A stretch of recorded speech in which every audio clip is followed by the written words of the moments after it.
시청자 여러분 안녕하십니까? 뉴스데스크 강원입니다. 동해시가 러시아 대게 유통센터를 만들면서 바닷물을 무상으로 공급받기 위해 민간업체에 3억 원을 보조했는데요. 이게 헛돈처럼 돼버렸습니다. 당초 계획이 어긋나면서 물값을 별도로 지불하고 있습니다.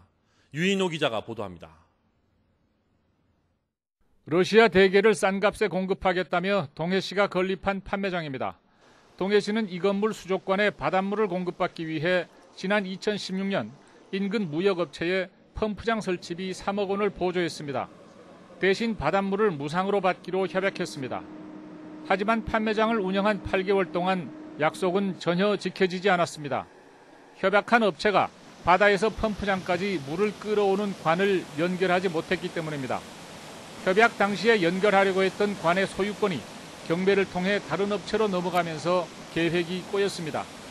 이 때문에 대게 판매장에서는 한 번에 평균 30만 원씩 주고 급수차로 물을 운반했습니다. 보통 한 달에 2번 60만 원 정도의 비용이 들어갔습니다. 업체 간 분쟁 때문에 저희가 해수 공급을 원활하게 받지 못해서 대게 마을에서 수조차를 이용해서 받은 걸로 알고 있습니다. 동해시는 현재 운영이 중단된 판매장을 다시 가동하면 앞으로는 관을 통해 바닷물을 공급받을 예정입니다. 하지만 당초 협약했던 업체가 아닌 다른 업체로부터 물을 사오는 겁니다. 공단 내 해수 공급 업체하고 협의를 완료해서 지금 육상관을 대게 마을까지 연결해 놓은 상태고, 그렇게 공급할 예정입니다. 물값은 주나요? 물값은 별도로, 3억 원의 보조금은 재고시를 못하고 바닷물을 끌어오는 비용을 이중으로 지출하는 결과가 됐습니다. 협약을 어떻게 했기에 이런 일이 벌어졌는지 의문이 생기지만 동해시는 협약서를 공개하지 않고 있습니다. 협약을 한 상대 업체가 반대한다는 게 그 이유입니다. MBC 뉴스 유인호입니다. 신체는 건강하지만 인지 능력이 낮은 발달 장애인들은 여러 가지 복잡한 규칙이 있는 운동은 즐기기가 쉽지 않은데요. 비교적 규칙이 간단한 클라이밍 대회가 전국에서 처음으로 원주에서 열렸습니다. 윤하은 기자가 취재했습니다. 보기만 해도 아찔한 15m 높이의 인공 암벽장. 가느다란 로프에 의지한 채 오직 손과 발만을 이용해 정상을 향해 올라갑니다. 한 발 한 발 조심스럽게, 때로는 과감하고 힘차게 암벽을 오르는 참가자들은 모두 발달 장애인들. 경력자부터 처음 클라이밍을 접한 초보자까지 실력은 천차만별이지만 전국에서 남녀 학생과 성인 등 60여 명이 대회에 참가했습니다. 온몸에 근육이 바짝 서고 숨이 턱턱 차올라도 맨 꼭대기에 올랐을 때의 성취감과 뿌듯함은 이루 말할 수 없습니다. 농구만 했지만요, 처음으로 클라이밍 대회 하니까요, 기분이 좋고 재밌었습니다. 온 힘을 다해 매달렸지만 결국 완등하지 못한 참가자에게도 격려와 응원의 박수가 쏟아집니다.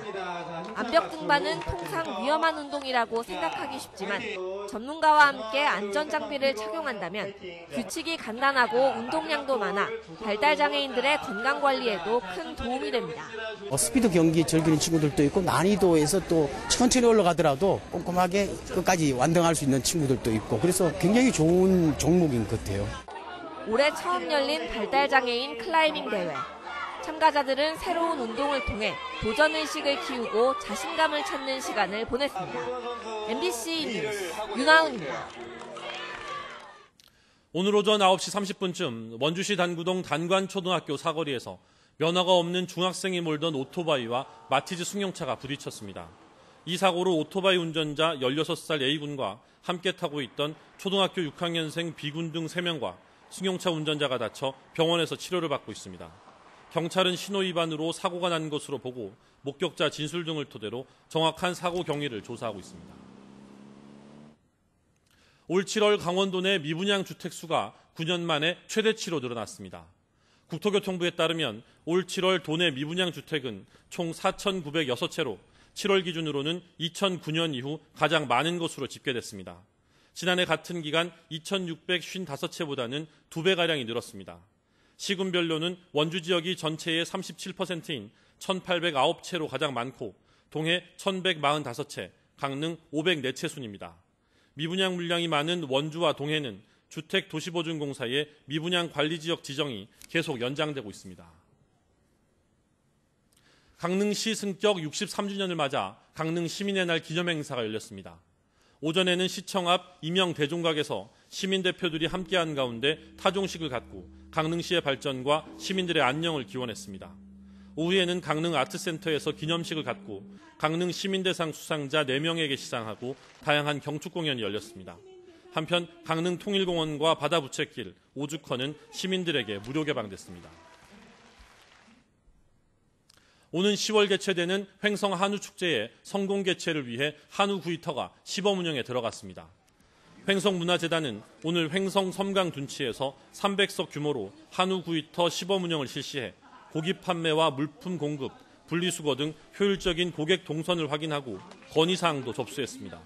문화재단은 올해 한우축제에서 1,500석 규모의 한우 구이터를 운영할 계획이며 고기 공급과 판매장, 구이터 등으로 운영 주체를 나눠 가격 경쟁력을 확보한다는 구상입니다.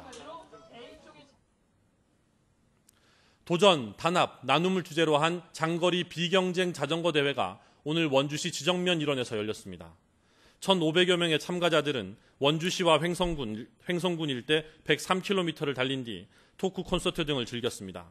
대회 주최 측은 저소득층 자전거 보급을 위한 후원금 1,000만 원을 원주시에 기부했습니다. 춘천 사회적 경제 한마당 행사가 춘천 약사천 일대에서 열렸습니다. 이번 행사에는 이윤보단 사람과 노동의 가치를 먼저 생각하는 사회적 기업을 비롯해 협동조합, 마을기업, 자활기업 등이 참여했습니다. 또한 지역의 여러 플리마켓들이 참여해 빈티지 인테리어 상품을 비롯해 수공예품, 먹거리와 어린이용품, 아이디어 상품 등을 제작자들이 직접 판매했습니다. 이번 사회적 경제 한마당 행사는 내일까지 이어집니다.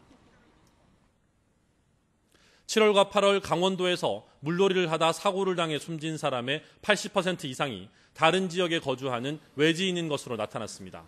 강원도 소방본부에 따르면 최근 5년 동안 7월과 8월에 발생한 물놀이 사고 사망자 69명 가운데 다른 시도에 거주하는 외지인이 85%인 58명으로 나타났습니다. 도소방본부는 강원도 지형과 수심에 익숙하지 않은 사람들이 수용 능력을 과신하거나 술을 마신 뒤 물에 들어가 사고를 당했다고 분석했습니다. 국가무형문화재인 강릉농악 공개행사가 오는 15일 강릉농악전수관에서 열립니다. 강릉농악은 태백산맥 동쪽에 전승되는 영동농악의 하나로 농경생활을 재현하는 농사풀이 농악이며 화합을 도모하는 농촌의 풍습을 담고 있습니다. 국립무형유산원은 한국문화재단이 지원하는 이번 행사는 추석을 앞두고 무형유산 대중화를 위해 마련됩니다. 지난 3년간 도내에서 집안 침하, 이른바 싱크홀이 73건 발생한 것으로 나타났습니다.